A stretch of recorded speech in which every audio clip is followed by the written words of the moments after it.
I am an advocate of aggressive tempo mage lists. I don't like the ice block tome list. I want to just go face and hurt people.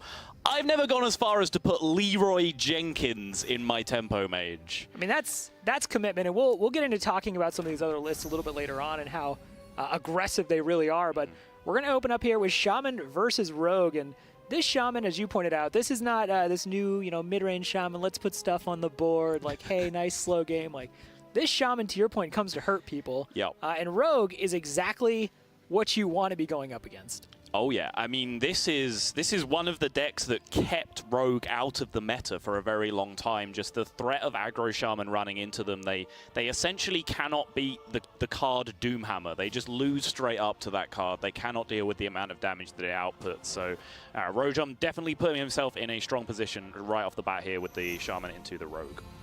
Yeah, and as promising as his list looks, he is going to have to take on Tom, and has been a little bit labored, but Tom comes in here as the only player with that level of world championship experience. Yep.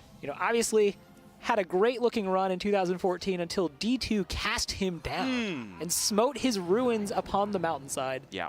But Tom, I want to point out, Tom's not rocking the really amazing hair that I kind of expect from Tom.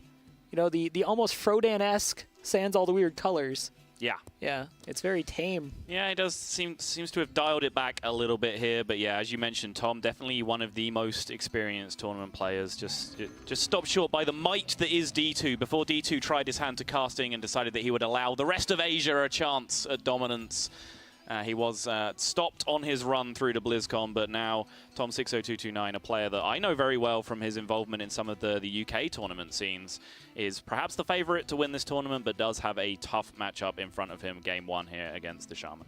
Yeah, you bring up his tournament experience, and Tom is, realistically, if you look at the number of accolades he is just straight up the most decorated player in this entire event. Oh, absolutely. Yeah. Just so many tournaments, Assembly, Onog, yep. You have all of these tournaments. You mentioned it earlier to me, Private Gfinity. Yes. All these different events he has participated in, and he's not just participating in, he won a lot in 2015. Really one of the kind of quiet but premier players from the 2015 Hearthstone scene. Yeah, absolutely. I mean, the Gfinity event that he qualified for, the major LAN that he attended, was he came in as the favorite, honestly, because he was on such a hot streak, wasn't able to take that one down, still had a good run through it, but yeah, he did have he was one of those players that managed to go on a huge hot streak for several major tournaments in a row. You're thinking about people like Calento, like Life Coach, who've put together similar runs, Tice as well.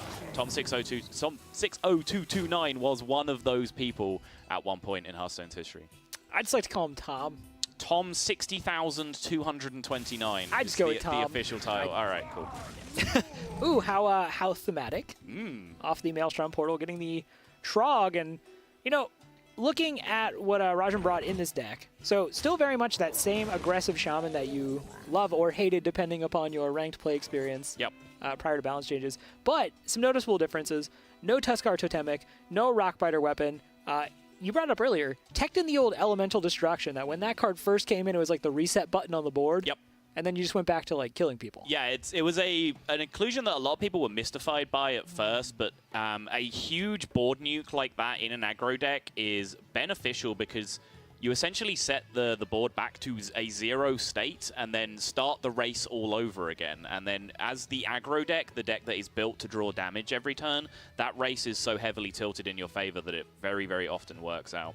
Elemental Destruction, actually a pretty powerful card against Rogue. Most of their minions just straight up die to it, even if they're placed under Conceal. You're looking at Tomb Pillagers, Azure Drakes, Gadgetzan Auctioneer, all these 4 health minions that just straight up get nuked by the Elemental Destruction. Absolutely, and we see, the game up to this point has been pretty tame. Tom opted for that early Van Cleef, and the usage of Edwin Van Cleef is why I really have come to like this class so much. Oh, tell me more about your Rogue expertise, Rob. I was, trying to play it chill, but you've called me out. I am a Rogue master now. Yep. Having gotten Golden Rogue, but gosh, where's a sap when you need it? That's a good answer to that. See, I know exactly what I'd want there. I'd want a sap.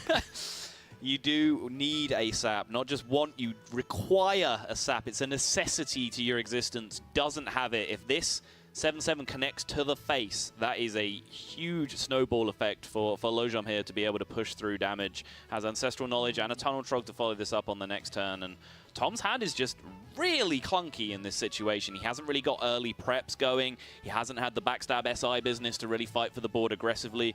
Just the pile of mid-game minions. The Lightning Bolt that he picked up from the Swashbuckler was a nice removal tool on the previous turn, but has caused him to be overloaded here, meaning he can't even play out a Tomb Pillager to at least create the illusion of contesting this 7/7. Yeah, and you know, this is one of the areas where this deck really struggles is, as you said earlier, Aggro Shaman pretty much kept Rogue just away from ranked play, away from the tournament scene for a while. And it's because it needs time to get going. And once it gets going, it can be an absolutely just terrifying deck to deal with. A lot of times it can even feel, you know, bad to the point where you're not really even interacting with the Rogue. The Rogue's just kind of playing solitaire around you, and then just, you know, eventually kills you. But we see here, that 7/7 came down. No sap is the answer. The clunky minions you pointed out. And now it's just one of those things where Rojom's just going to have a field day. He's just going to go to work. Yep, he certainly is. Tom desperately just playing a questing on the board, trying to use it as a soft 2/2 taunt, trying to get that 7/7 to be forced to trade into it if there was no removal in hand. But Rojom had the Lightning Bolt, had the Trog to play with it, did disrupt his turn a little bit because optimally I'm sure he would have loved to play the Trog and Ancestral Knowledge on that turn to utilize all his mana fully, but still not any kind of roadblock for Rojom as he just stampedes to the face with that Flame Wreath Faceless.